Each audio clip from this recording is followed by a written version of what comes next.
I was fervently working since early '68 on a project called Rapt Coast. And desperately we said to John, please try to find something.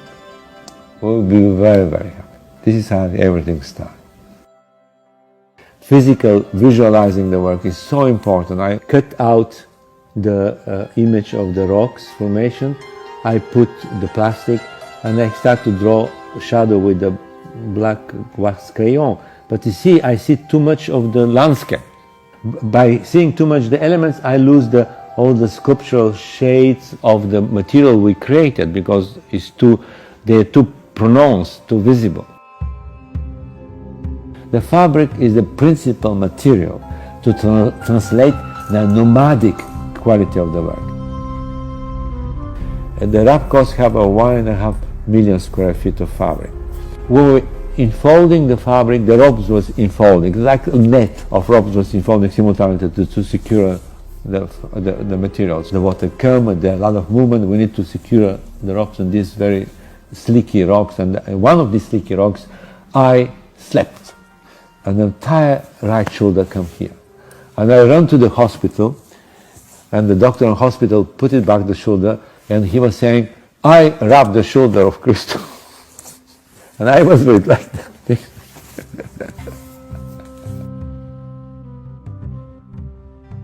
From the water line is absolutely unbelievable.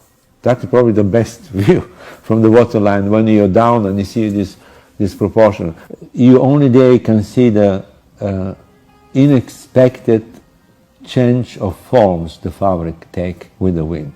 It's not something like, they will be like that. This is something we never expected.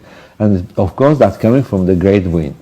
We never have this incredible wind of South Pacific. Unbelievable.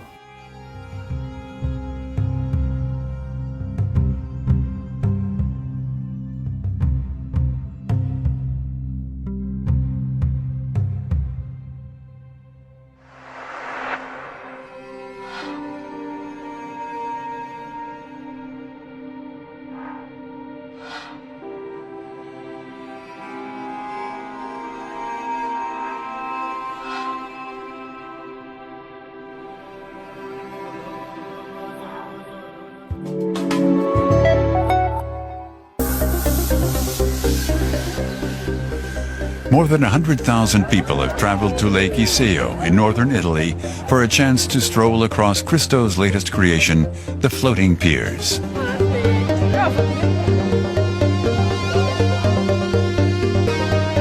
It's massive. It's hard to describe. We're so excited. It's like walking on water. It's wonderful. I want to walk barefoot. It must be great. Christo's canvas is the landscape, his paint, fabric, his art is ephemeral. The floating piers will only exist for 16 days and nights. The Bulgarian-born artist has had this vision of a floating walkway for more than 40 years. He's implemented it using 220,000 plastic cubes. On the day before the opening, his team stretched 100,000 square meters of cloth over the entire structure. The fabric changes color depending on the weather and time of day, a detail created by the artist. This is extremely physical, because you do not look, you do not walk, you're there and you're on the project, you move by the project physically, and you need to make effort to walk and to see all these things, and you're in constant motion. You personally by the moving of the water. At 7:40 a.m. on Saturday, the first visitors were allowed onto the walkway. Christo wanted an opening without any ceremony. He and his team came from the other side, only to flee before the visitors and journalists. The walkway is 3 kilometers long and 16 meters wide. It connects the mainland to Monte Isola Island and leads to the small privately owned island of San Paolo. A fabric-covered promenade also runs along part of the shore of the island.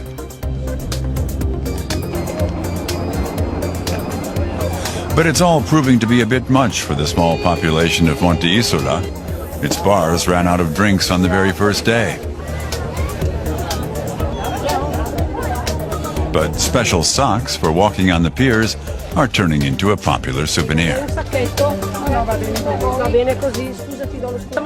We're grateful to Christo. I hope he's made Monte Isola famous. In our 42 years of business, we've never seen such madness. We can't handle the crowds. I hope we can manage it. It's incredible. The installation cost 16 million euros. Christo financed it himself, as he does with all his projects, through sales of his drawings and photos. It's the first large-scale project he's created without his late wife, Jean-Claude, who died 6 years ago. Jean-Claude is with me all the time. Really, for me, Jean-Claude never passed. She's all the time with me.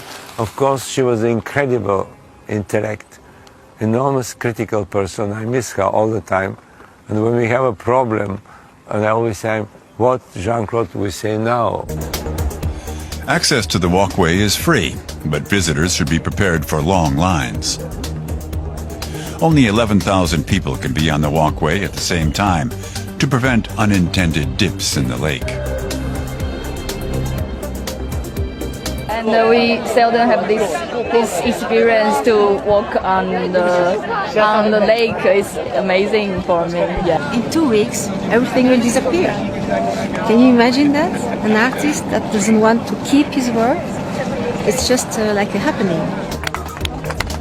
Applause for the artist as Christo cruises around his floating piers. The project is the main focus of his life at the moment. Basically, for 16 days, I will not see anybody except be in my project, and I will welcome friends, but I will not go any other place, not leaving Lake Iseo, be here with the project. A storm is looming. The walkway is cleared when a storm threatens.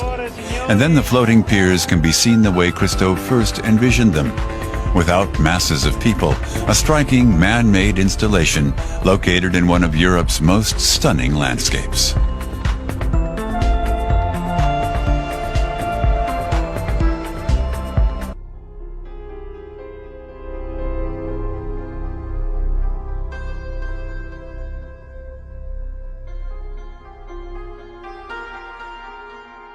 Thank you.